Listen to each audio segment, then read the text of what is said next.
Hey guys, how are you all. मेरा नाम रमनदीप सिंह, स्वागत है आपका मेरे चैनल एफएलएम के अंदर। एंड गाइस, आज का टॉपिक लेकर आए हैं कि career as a CMA, cost and management accountant, worth और नॉट। एक्चुअल में क्या है, ये ना बहुत सारे लोगों के लिए जवाब है। मेरे पास बहुत सारे बच्चे ऐसे भी आते हैं जो 12th करके आते हैं या ग्रेजुएशन करके आते हैं कि सर हमें सीएमए करनी चाहिए नहीं करनी चाहिए। और बहुत सारे बच्चे ऐसे भी हैं जो ऑलरेडी सीएमए कर रहे हैं और फिर भी डाउट में है कि सर हमारी करने के बाद कोई वर्थ है या नहीं है, हमारी कोई वैल्यू है या नहीं है।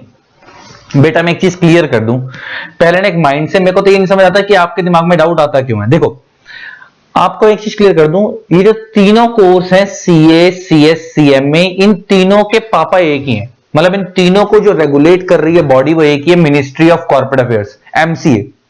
अगर कोई एक कोर्स अच्छा होता और कोई एक कोर्स इन तीनों में से बुरा होता तो एमसीए उस कोर्स को अपने आप ही खत्म कर देता। एमसीए उस कोर्स को अपने आप ही खत्म कर देता, उसका रोल ही खत्म कर देते। हर एक प्रोफेशनल का एक अपना रोल होता है, उसकी वजह से उस कोर्स को लॉन्च किया जाता है। तो सारे प्रोफेशनल्स अपने आप में वर्थ रखते हैं, पहली बात तो ये। इतने सारे बच्चे आते हैं मेरे पास फाइनल के, सर वो कहता है कि सर सीए की वैल्यू ज्यादा होती है, सीएमए की कम होती है। मेरे को कोई कह रहा था, एक फाइनल का बच्चा मेरे को आगे कहता है कि उसको किसी ने ऐसा कहा। मैंने कहा भाई मैं एक चीज बता दूं, हर प्रोफेशन की अपनी वैल्यू होती है और वैल्यू कभी प्रोफेशन की नहीं होती, बंदे की होती है। दम बंदे में होना चाहिए। मैं तुम्हें एक छोटी सी एग्जांपल देके बात करता हूं। देखो, सीए वालों का जो मेन एरिया है ना, वो है फाइनेंस। फाइनेंस के अंदर आपका हार्डकोर फाइनेंस और आपका टैक्सेशन, मेनली वो लोग उस चीज में रहते हैं, और ऑडिटिंग, ये उनका होता है।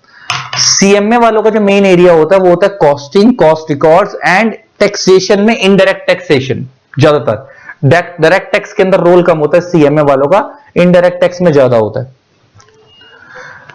सीएस वालों का जो रोल होता है वो होता है कंप्लायंस लेवल पे, company law, SEBI law, stock market law, labour laws, उनका उस तरफ का रोल है। तो हर एक प्रोफेशन का अपना रोल है। जब तीनों का रोल ही अलग है तो आप कंपेयर कैसे कर सकते हो? क्या मैथ्स में एक कंसेप्ट था, बेस सेम पावर एडिड। जब बेस ही सेम नहीं है, सबका कंसेप्ट ही अलग है, तो पावर कैसे ऐड कर लोगे? तो सीधी सी बात यह है। और अगर इसी एक कोर्स की वैल्यू बहुत ज्यादा होती और एक कोर्स की वैल्यू बहुत कम होती तो अब तक दूसरा कोर्स इंस्टीट्यूट बंद, मिनिस्ट्री ही बंद कर देती। लेकिन तीनों को रेगुलेट कौन कर रही है? मिनिस्ट्री।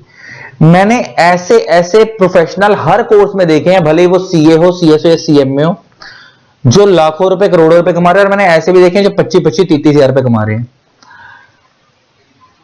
मैं तुम्हारे को अपना एक एग्जाम्पल देता हूं छोटा सा, तुम्हें बड़ा अच्छा लगेगा सुन के।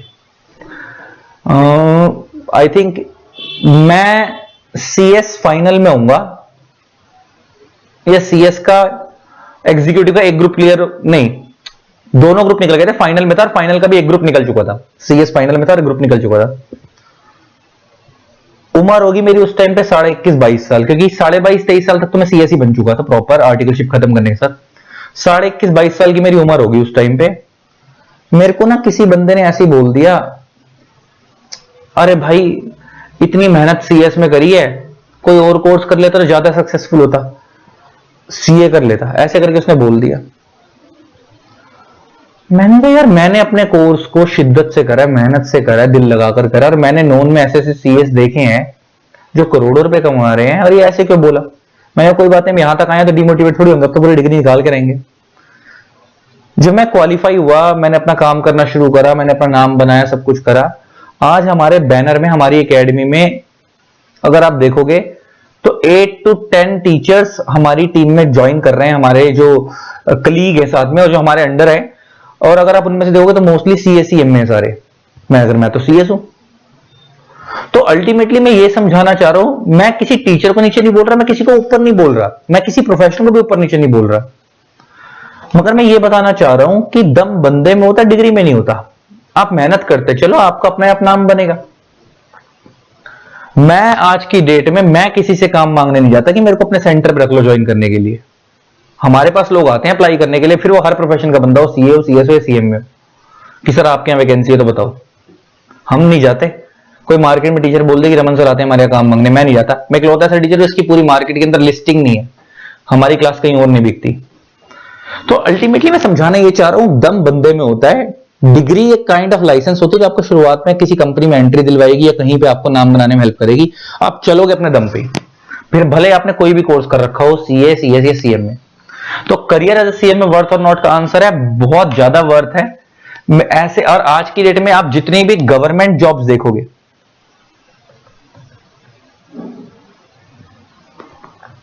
जितनी भी पीएसयूज देखोगे इसी के अंदर आ गई, या जितनी बड़ी बड़ी कंपनीज देखोगे जिसको ब्लू चिप कंपनीज बोलते हैं,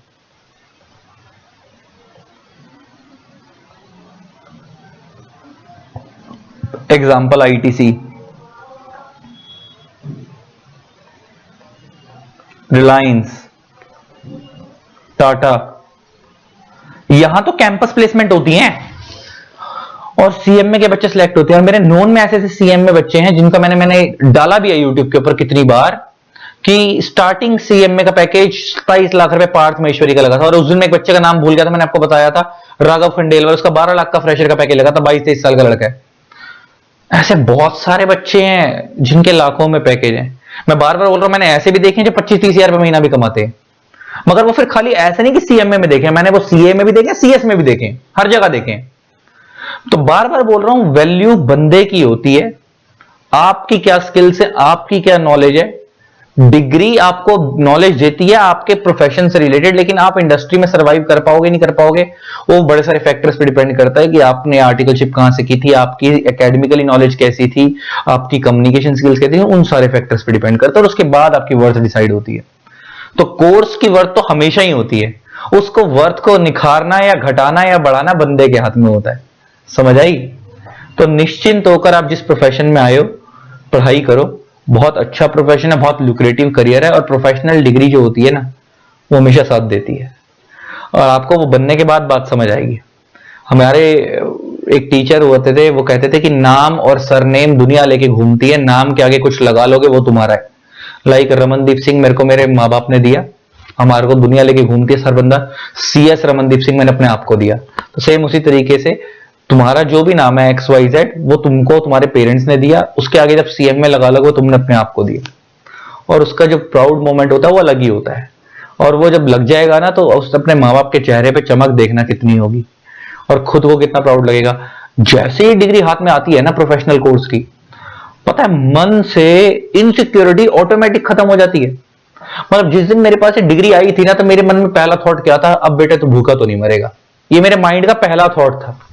ऑल तो भूखे पहले भी कभी नहीं मरे, भगवान का दिया बहुत कुछ था, लेकिन मन में जो एक हल्की सी भी अनसर्टेनिटी रहती थी वो खत्म हो गई थी जिस दिन वो डिग्री आई थी सीएस की मेरे पास। तो हर प्रोफेशन की वर्थ होती है, सीए हो, सीएस हो या सीएम में हो, वो वर्थ को बढ़ाना या घटाना बंदे के हाथ में होता है। ठीक है जी, लव यू ऑल, टाटा। इसी तरीके से वीडियोस को प्यार देते रहें। जिन लोगों ने अभी तक चैनल को सब्सक्राइब नहीं करा सब्सक्राइब कर देना, साथ में बेल आइकन को प्रेस कर देना ताकि आप लोगों को मेरे न्यू वीडियोस की नोटिफिकेशन मिलते रहे। Love you all, Tata.